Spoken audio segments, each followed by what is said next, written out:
In other worlds that have successfully unified, did they maintain their individual freedom of thought? To varying degrees. Some to a very high degree, others less so, depending upon their history, their psychological makeup and the needs of their own survival.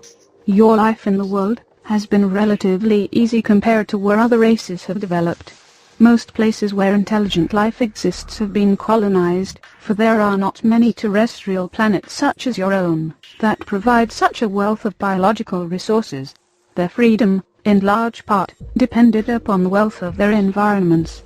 But they have all been successful in thwarting alien infiltration, and have established their own lines of trade, commerce and communication based upon their own self-determination. This is a rare accomplishment, and must be earned and protected. What will it take to achieve human unity? Humanity is very vulnerable in the greater community. This vulnerability, in time, can foster a fundamental cooperation amongst the human family, for you must join and unite in order to survive and to advance. This is part of having a greater community awareness. If this is based upon the principles of human contribution, freedom and self-expression, then your self-sufficiency can become very strong and very rich. But there must be greater cooperation in the world.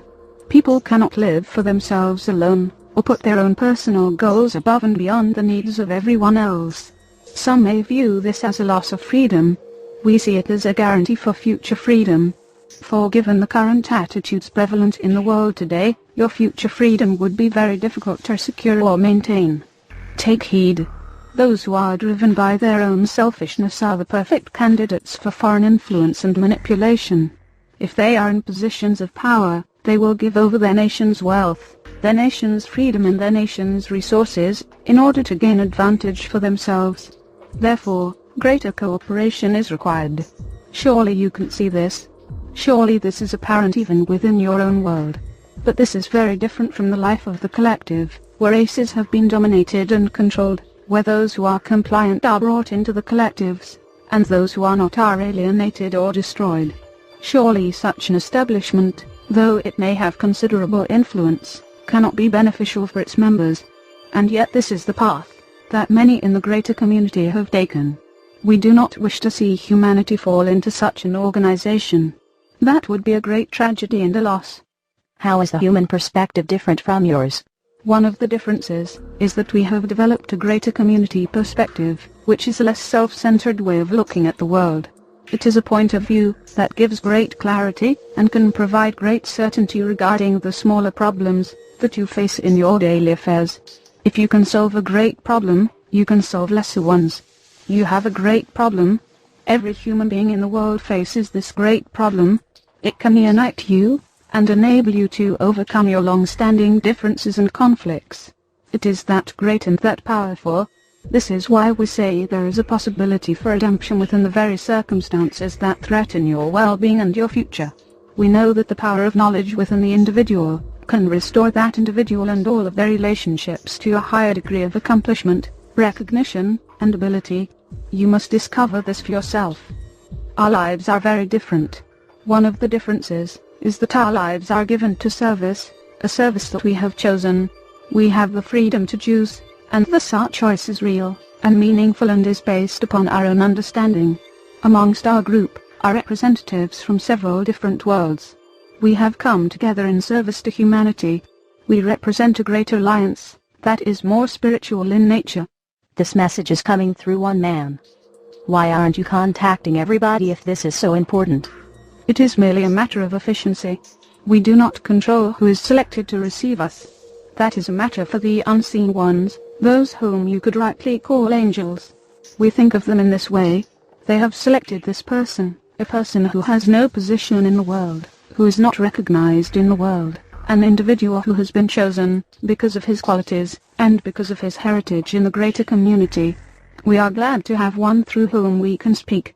If we spoke through more, they perhaps would disagree with one another, and the message would become confused and lost. We understand, from our own studenthood, that the transmission of spiritual wisdom is generally given through one, with the support of others. This individual must bear the weight, and the burden and the risk of being so chosen. We respect him for doing this, and we understand what a burden it can be. This will be misconstrued, perhaps, and that is why the wise must remain hidden. We must remain hidden. He must remain hidden. In this way, the message can be given, and the messenger can be preserved. For there will be hostility towards this message. The visitors will oppose it, and are opposing it already. Their opposition can be significant, but will primarily be aimed at the messenger himself. It is for this reason that the messenger must be protected. We know that the answers to these questions will generate more questions, and many of these cannot be answered, perhaps even for a long time. The wise anywhere must live with questions that they cannot yet answer. It is through their patience and their perseverance that real answers emerge, and that they are able to experience them and embody them. These questions were sent to the New Knowledge Library by many of the first readers of the Allies material. Final words. Humanity is at a new beginning. It is faced with a grave situation. The need for a new education and understanding is paramount. We are here to serve this need at the request of the Unseen Ones. They are relying upon us to share our wisdom, for we live in the physical universe, as do you. We are not angelic beings. We are not perfect. We have not achieved great heights of spiritual awareness and accomplishment. And therefore our message to you about the greater community, we trust, will be more relevant, and more easily received. The Unseen Ones know far more than we about life in the universe, and about the levels of advancement and accomplishment that are available, and that are practiced in many places. Yet they have asked us to speak regarding the reality of physical life, because we are fully engaged there. And we have learned through our own trials and errors the importance and the meaning of what we are sharing with you. Thus, we come as the allies of humanity, for such we are. Be thankful that you have allies that can help you and that can educate you, and that can support your strength, your freedom and your accomplishment.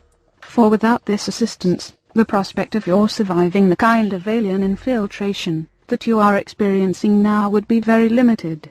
Yes, there would be a few individuals who would come to realize the situation as it actually exists, but their numbers would not be great enough, and their voices would go unheard. In this, we can only ask for your trust. We hope that through the wisdom of our words, and through the opportunities you have to learn their meaning and relevance, that we can gain this trust over time, for you have allies in the greater community. You have great friends beyond this world who have suffered the challenges that you are facing now, and have achieved success. Because we were assisted, we must now assist others. That is our sacred covenant. It is to this that we are firmly committed.